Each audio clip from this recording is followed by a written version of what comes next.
Aviones israelíes bombardearon los suburbios del sur de Beirut por primera vez desde el frágil alto el fuego, mientras Irán afirmó que sigue evaluando la propuesta de Estados Unidos para sellar un acuerdo de paz. El escándalo de los audios filtrados del expresidente hondureño Juan Orlando Hernández sigue destapando planes de desestabilización regional. La presunta red de operación política internacional también involucra a Estados Unidos, Israel y Argentina.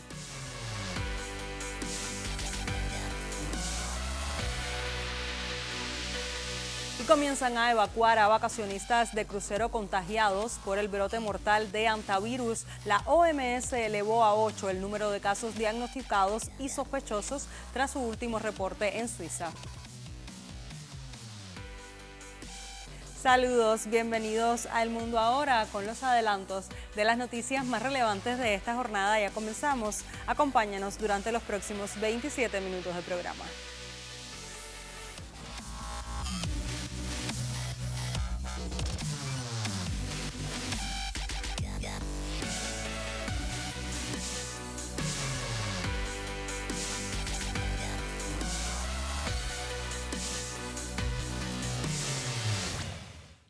Iniciamos nuestro recorrido por las noticias de mayor impacto en el mundo, y es que Israel atacó este miércoles los suburbios de Beirut pese al alto al fuego vigente.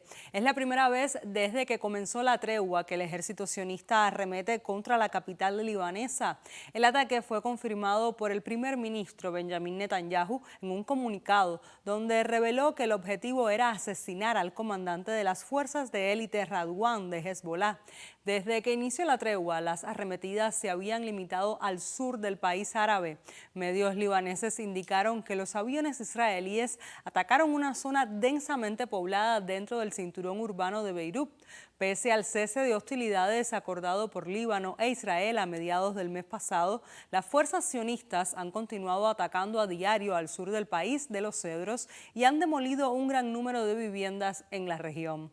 Este bombardeo en Beirut provoca incertidumbre sobre la estabilidad del acuerdo de paz y evidencia que pese a la pausa de las acciones militares por parte de Tel Aviv continúan. En un ataque aéreo a un suburbio del sur de Beirut, 3 misiles fueron disparados desde un buque de guerra de la Marina ubicado en el mar Mediterráneo, y en el primer ataque que se lleva a cabo a la capital libanesa desde que el alto al fuego hubiera entrado en vigencia el 16 de abril. Las fuerzas de defensa de Israel atacaron en Beirut al comandante de la fuerza Radwan, dijeron el primer ministro Benjamin Netanyahu y el ministro de Defensa Israel Katz en una declaración conjunta a través de las redes sociales. Además de este ataque, el ejército israelí bombardeó el martes las localidades Kounin y Beit en Líbano. Medios locales reportan que fueron utilizadas municiones de fósforo blanco, mientras que simultáneamente se produjeron ataques aéreos en múltiples zonas del distrito de Tiro. Otros ataques alcanzaron Beit al-Sayad y Mansouri, donde 3 incursiones tuvieron como objetivo viviendas residenciales. Tel Aviv ha bombardeado cerca de 500 zonas del Líbano desde que entró en vigor el alto al fuego, admitió el martes la radio del ejército israelí. Dichas agresiones dejaron 12 civiles asesinados en el sur del país de los Cedros. El régimen reconoció también que 5 de sus soldados fallecieron y otros 33 resultaron heridos en los enfrentamientos con los combatientes del movimiento de resistencia islámica del Líbano, Hezbollah, tras la tregua. Por su parte, el Departamento de Prensa de la Resistencia Libanesa Hezbollah organizó una gira a los periodistas locales y extranjeros para que testimonien la destrucción que ha causado la agresión israelí en las zonas urbanas y civiles. Veamos. Podido observar realmente que los ataques israelíes alcanzaron a edificios residenciales, a viviendas, a infraestructura civil, establecimientos públicos y también hospitales y escuelas públicas, causando gran destrucción, una devastadora destrucción en estas zonas que la convirtió en zonas inhabitables. Y también hay que destacar que hasta el momento las últimas cifras sobre esta situación estiman que la cantidad de unidades de viviendas destruidas suman más de 40.000 viviendas en todo el territorio libanés y más de 2.500 edificios también han sido destruidos en todo el territorio libanés. La gran mayoría de ellos se encuentran en el suburbio sur de Beirut. Este número también es posible que ha variado ahora después de que la ocupación israelí siguió con su sistemática destrucción de las localidades y aldeas fronterizas que están en el sur del Líbano, donde las últimas informaciones también hablan de más de 20 poblados que han sido arrasados completamente y asimismo siguen la ocupación israelí con la destrucción de casi alrededor de 100 poblados en la zona fronteriza para transformar esta zona en una supuesta zona de seguridad, una zona de amortiguamiento para garantizar la seguridad del norte de Palestina y impedir que los combatientes de la resistencia libanesa Hezbollah puedan acercarse a la zona fronteriza. A todo ello hay que destacar también que las agresiones israelíes alcanzaron a centros de atención médica. Más de 129 centros de atención médica han sido dañados o destruidos totalmente, donde también los servicios se han interrumpido y esto ha también agravado la situación sanitaria que atraviesa una crisis en la nación de los cedros. Nos mantenemos en Medio Oriente y pasamos a Irán. El presidente de Estados Unidos, Donald Trump, detuvo el proyecto Libertad solo 48 horas después de lanzarlo.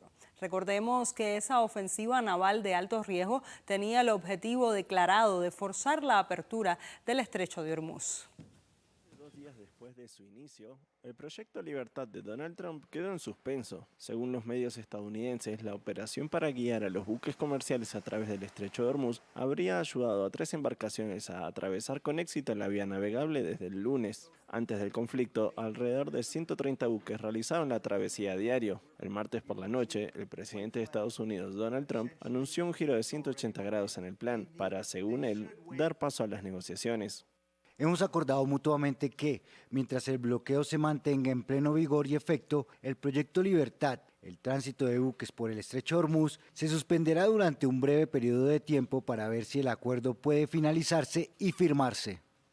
Este miércoles, Pakistán, que ha servido como sede y país mediador de los diálogos de paz, expresó satisfacción con la decisión de Trump, afirmando que la medida podría ayudar a aliviar las tensiones y crear un espacio para la diplomacia. Mientras tanto, el secretario de Estado Marco Rubio declaró que la primera fase ofensiva de la guerra había terminado, a pesar de los nuevos intercambios de fuego del lunes, y de que algunos de los objetivos declarados por Estados Unidos, como el fin del programa nuclear de Irán y su industria de misiles, no se hayan alcanzado. La operación ha terminado, Furia Épica ha terminado. En lo que respecta a la negociación, creo que el presidente ha dejado claro que parte del proceso de negociación no debe limitarse al enriquecimiento, sino a qué ocurre con ese material que está enterrado en algún lugar profundo al que ellos siguen teniendo acceso si alguna vez quisieran desenterrarlo. Los demócratas afirman que la administración está intentando eludir una ley que establece que los presidentes de Estados Unidos necesitan la aprobación del Congreso para prolongar un conflicto más allá de 60 días. El presidente de Irán ha dicho que Teherán está abierto al diálogo, pero que no cederá ante las exigencias unilaterales ni ante la política de máxima presión de Washington, mientras que la Armada de la Guardia Revolucionaria garantizó el tránsito seguro cuando se fijen nuevos procedimientos no específicos. En este contexto, los ministros de Asuntos Exteriores de China, Wang Yi, y de Irán, Seyed Abbas Araghchi, sostuvieron este miércoles una reunión de alto nivel en Beijing, a pocos días de la visita de Donald Trump a China. Durante el encuentro, el canciller chino calificó de ilegítima la agresión de Estados Unidos e Israel contra la República Islámica. Asimismo, abogó por un alto el fuego total. En este contexto, destacó que actualmente Medio Oriente atraviesa un punto de inflexión decisivo, por lo que subrayó la importancia de las reuniones directas entre ambas partes. El canciller del gigante asiático destacó que Teherán ha demostrado su firmeza en la defensa. Wang Yi también dijo que la nación persa sigue comprometida con la vía diplomática, pero mantiene su plena disposición para responder a cualquier agresión. En la reunión, el jefe de la diplomacia iraní informó a su homólogo chino sobre los últimos avances diplomáticos. Araghchi hizo referencia a los crímenes cometidos por Washington y el régimen de Tel Aviv contra el pueblo iraní, así como a las graves violaciones del derecho internacional humanitario durante la agresión. Veamos un fragmento de las declaraciones del portavoz de la Cancillería china tras el encuentro de ambos cancilleres. Durante sus conversaciones con el ministro de Asuntos Exteriores iraní, Abbas Iraqi, el ministro de Asuntos Exteriores Wang Yi hizo hincapié en que, desde el estallido del conflicto, China ha promovido activamente la paz y el diálogo. El presidente Xi Jinping ha presentado solemnemente 4 propuestas para salvaguardar y promover la paz y la estabilidad en Oriente Medio que han recibido respuestas positivas de la comunidad internacional. Es especialmente importante mantener las negociaciones. China apoya los esfuerzos de Irán para salvaguardar su soberanía y seguridad nacionales y aprecia su disposición a buscar una solución política por medios diplomáticos. China se compromete a reducir las tensiones y las hostilidades, a seguir facilitando y negociando conversaciones de paz y a desempeñar un papel más importante: el restablecimiento de la paz y la estabilidad en Oriente Medio.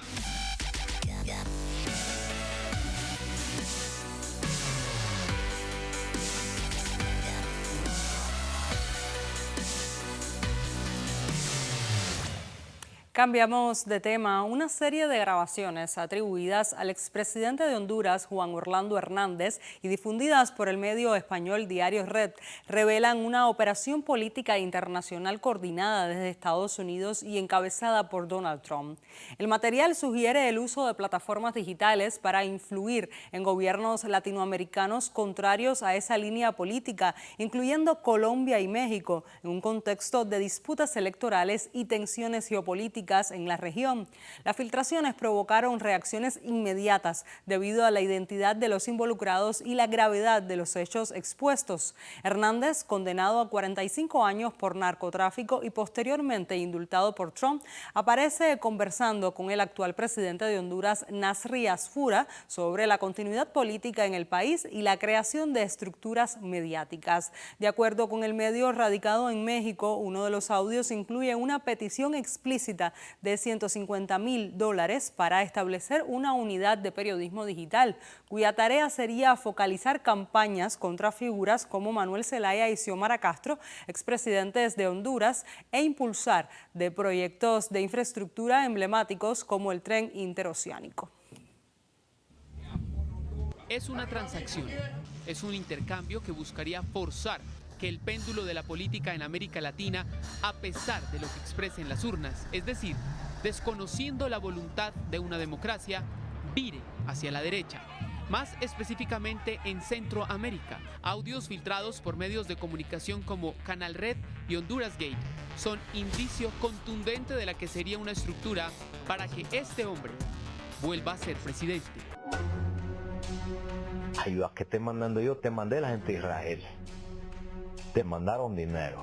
El caso es en Honduras, a cambio de la presencia militar fuereña y acceso o dominio extranjero en zonas económicas en su tierra. Necesito por favor que me manden a la cuenta de Rosales unos $150.000, por favor, porque aquí vamos a rentar un apartamento y vamos a montar una oficina para poner una unidad de periodismo digital. Me lo va a manejar alguien más aquí, del equipo del presidente de Estados Unidos. Obtenidas a través de plataformas como WhatsApp, Signal o Telegram, entre enero y abril de 2026, estas conversaciones reflejan un tejido, donde las cabezas en jerarquías son difusas, pero sí son nítidas en quienes la integran. Creo yo que necesitas un poco más de dinerito para vos. Bueno, él es de los republicanos que nos están colaborando. Nasri Asfura, apodado el Papi, antes aspirante a la presidencia. Tomás Zambrano, líder del Congreso. Cosette López Osorio, consejera electoral. María Antonieta Mejía, vicepresidenta. Y al mismo Juan Orlando Hernández, indultado por Donald Trump, sobre quien pesaba una condena a 45 años de prisión por narcotráfico. Pero explícame qué vamos a hacer con eso, qué ganamos. Vamos a montar una célula, presidente. Y este nombre es indispensable, el de Trump, en el entretejido denunciado, porque los rubros, los patrocinios, los mecenas de esta operación centroamericana presuntamente provendrían desde la Casa Blanca y de nexos con Benjamin Netanyahu. Estuve en una llamada con el presidente Javier Milei y fue exitosa, muy buena. Y yo creo que en este punto podemos hacer cosas grandes para toda Latinoamérica.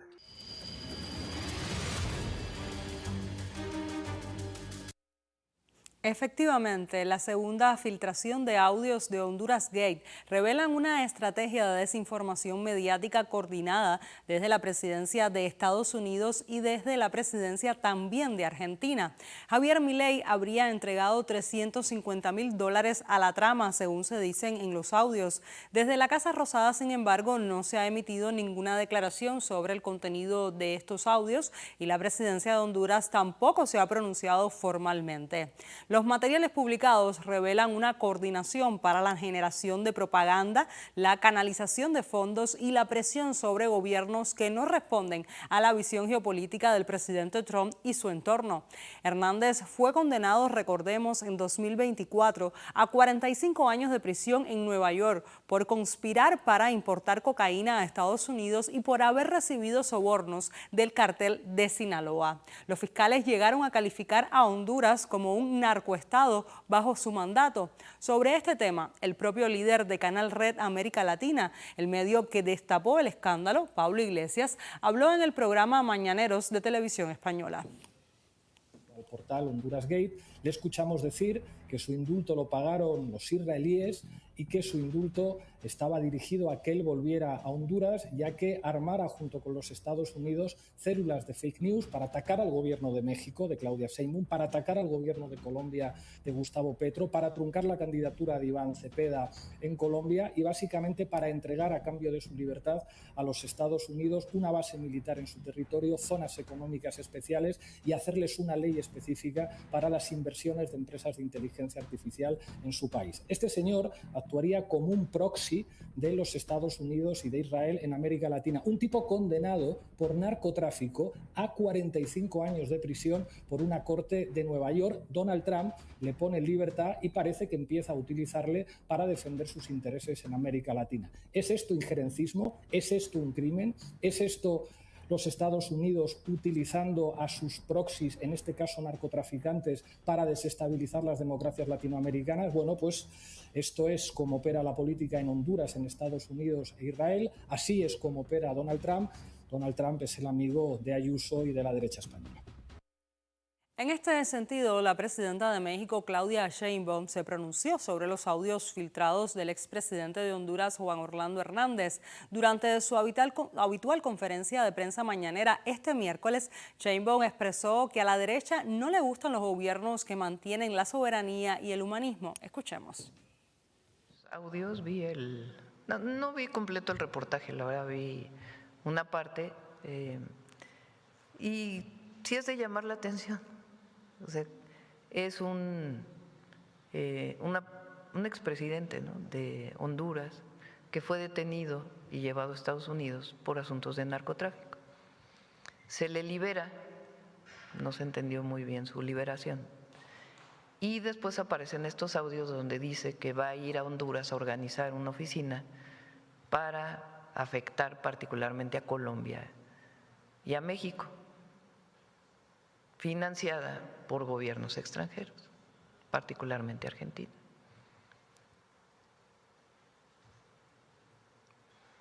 Es parte de lo que en algún momento presentamos aquí, vamos a seguir presentando.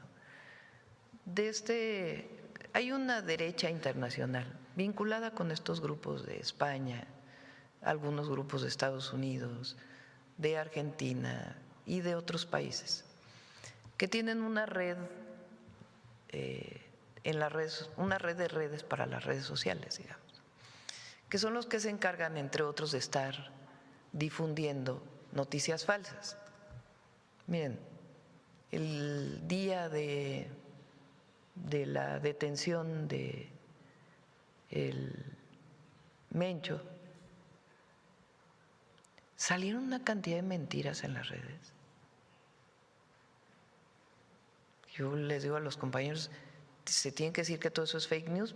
En su momento se dijo, pero más. Imagínense, en 10 años, ¿qué van a pensar los que vean las redes sociales de aquel momento?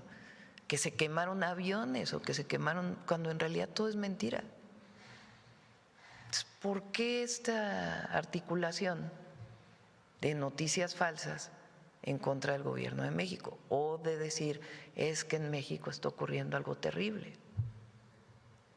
Entonces, ¿les molesta nuestro gobierno? Pues muy probablemente. ¿Por qué? Porque no nos plegamos a lo que ellos piensan. Porque gobernamos para el pueblo. No les gustan los gobiernos que gobiernan para su pueblo. No les gustan los gobiernos que mantienen su soberanía. También la inclusión de Colombia como uno de los principales objetivos otorga una dimensión especial a la filtración, dada la proximidad de los procesos electorales y la histórica relación del país con Estados Unidos. El presidente de la República Colombiana, Gustavo Petro, ha manifestado críticas a la política exterior estadounidense y ha denunciado supuestas intromisiones en el marco del derecho internacional humanitario. Ya sabemos que con dinero ilegal de la extrema derecha, incluidos de presidentes actuales, un narcotraficante expresidente de Honduras quería destruir comunicacionalmente los gobiernos de México y Colombia, escribió Petro en su cuenta de X. La revelación de los 37 audios sacuden la política hondureña por su contenido. Tras la filtración de los audios, el expresidente Juan Orlando Hernández, por el contrario, negó públicamente ser el autor de las grabaciones. Además, las calificó de falsas y las atribuyó a una operación de una supuesta izquierda radical para vulnerarlo política y mediáticamente. Este caso llegó al Congreso Nacional de Honduras, donde la diputada Iroshka Elvir presentó una moción para que se envíen a 3 países para hacer el peritaje de los audios revelados. Presentar moción para que estos audios no solamente se envíen a Estados Unidos, enviémoslo a otros 2 países más, para que realmente tengamos certidumbre de que los resultados de este proceso den garantía de que esos audios son reales o no son reales. 3 países, Chile puede ser un país, Estados Unidos, y ustedes pongan el tercer país. No estamos hablando de los países de izquierda. Presente Chile, que no es un país de izquierda, compañero del Partido Nacional. Debatamos con ideas, por favor.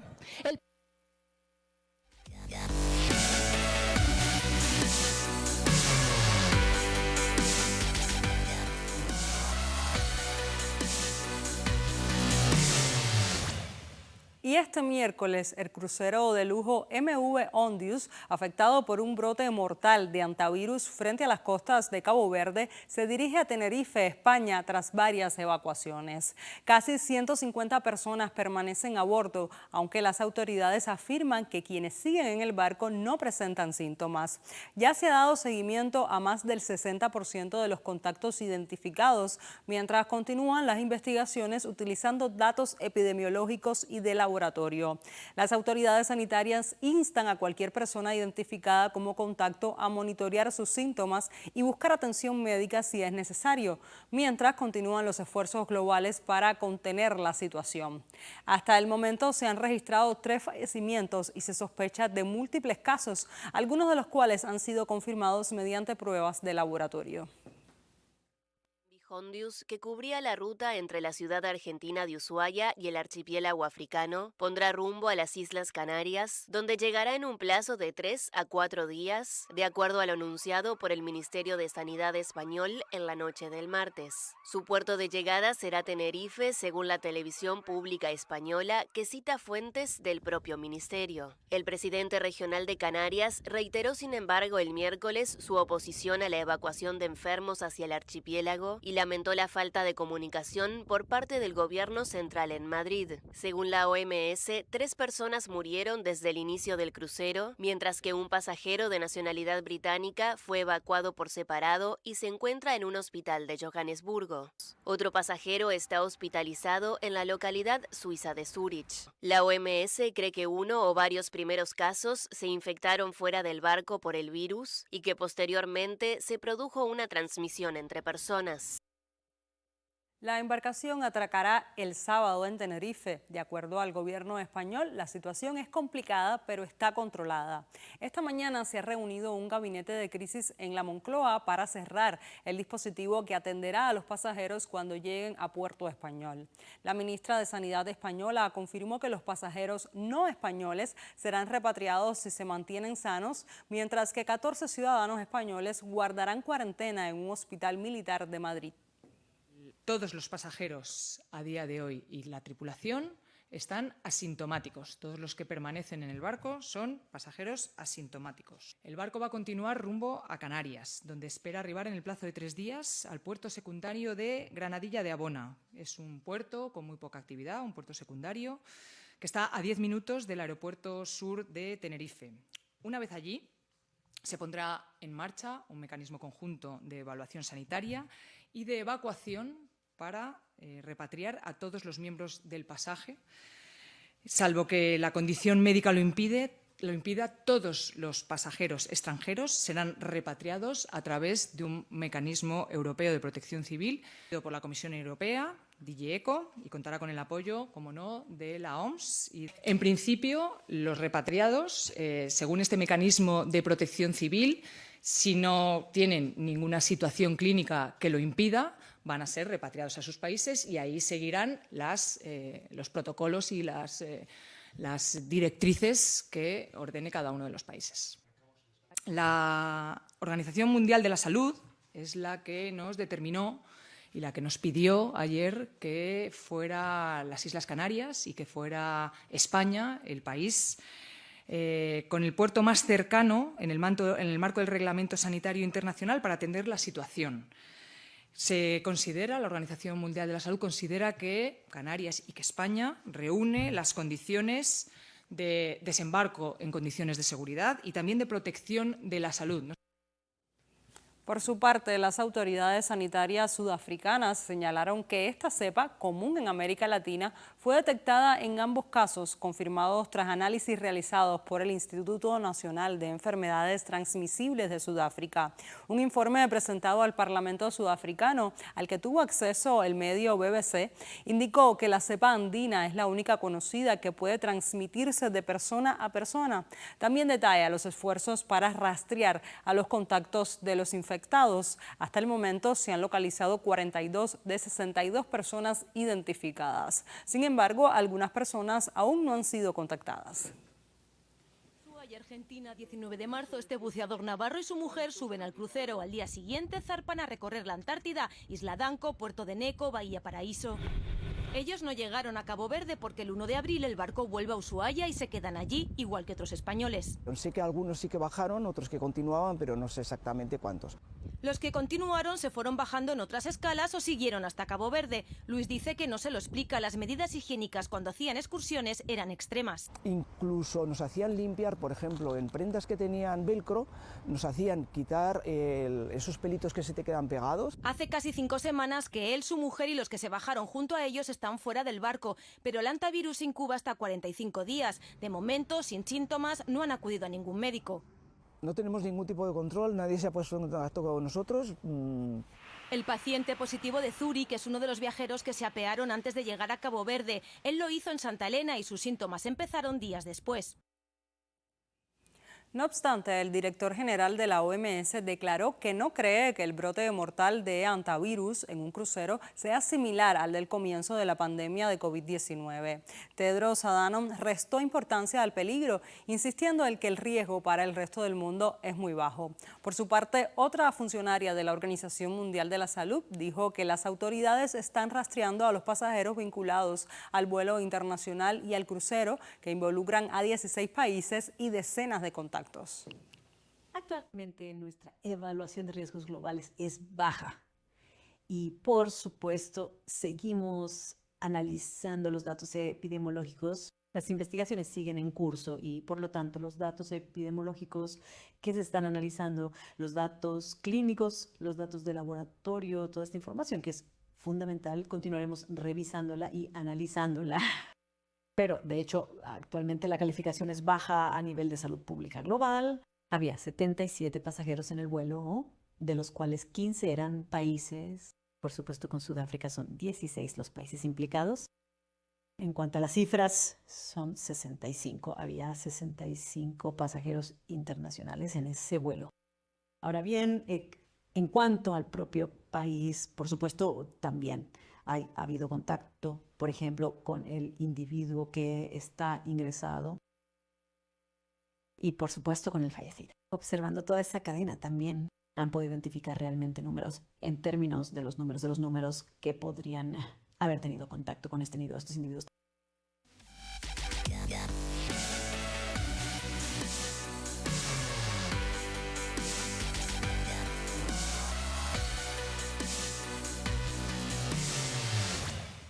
Con el repaso de las noticias más relevantes del panorama internacional en las últimas horas, ponemos punto final a esta emisión del programa. Manténgase informado en el canal cubano de noticias.